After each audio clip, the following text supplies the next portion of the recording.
প্রবল ঝড় বৃষ্টি নিম্নচাপের জেরে দক্ষিণবঙ্গ নাজেহাল অবস্থা। এরই মধ্যে সল্টলেকের স্বাস্থ্য ভবনের সামনে একটানা অবস্থান করছেন জুনিয়র ডাক্তাররা।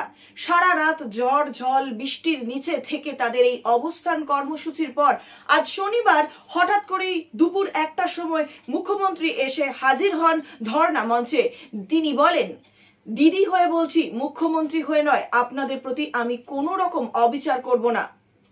সবাইকে চমকে দিয়ে শনিবার দুপুরে জুনিয়র ডাক্তারদের ধর্ণা মঞ্চে এসে হাজির হলেন মুখ্যমন্ত্রী মমতা বন্দ্যোপাধ্যায়। শনিবার বেলা 1টা নাগাদ বিধাননগরের স্বাস্থ্য ভবনের সামনে ধর্ণা মঞ্চে এসে পৌঁছে যান মুখ্যমন্ত্রী। সেখানে আন্দোলনকারীদের প্রতি 10 মিনিট বক্তব্য রাখেন তিনি, তারপর সেখান থেকে বেরিয়ে যান। এদিন মমতা আন্দোলনকারীদের দাবিগুলি বিবেচনার আশ্বাস দিয়ে ধর্ণা প্রত্যাহারের আহ্বান জানান। সঙ্গে জানান, জুনিয়র চিকিৎসকদের প্রতি তিনি কোনো পদক্ষেপ গ্রহণ করবেন না।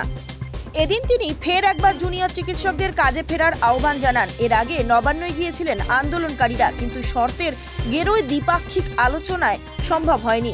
মমতা বন্দ্যোপাধ্যায় ধর্ণা মঞ্চ থেকে কি বললেন দেখুন। তিনি বললেন, আপনাদের কাছে আসা মানে নিজেকে ছোট করা নয়, আমি শেষ চেষ্টা করে গেলাম। উল্লেখ্য, বৃহস্পতিবার নবান্নে আন্দোলনরত চিকিৎসকদের সঙ্গে আলোচনায় বসতে চেয়েছিলেন মমতা, কিন্তু দীর্ঘ সময় অপেক্ষা করার পরেও তার সঙ্গে সাক্ষাৎ করেননি চিকিৎসকেরা। কারণ মুখ্যমন্ত্রীর সঙ্গে বৈঠকে সরাসরি সম্প্রচার দাবি করা হয়েছিল, কিন্তু সরকার তাতে রাজি হয়নি। তাই বৃহস্পতিবার মুখ্যমন্ত্রীর সঙ্গে সাক্ষাৎ করেননি আন্দোলনরত চিকিৎসকেরা। এরপরেই সাংবাদিক সম্মেলন করেন মমতা বন্দ্যোপাধ্যায়।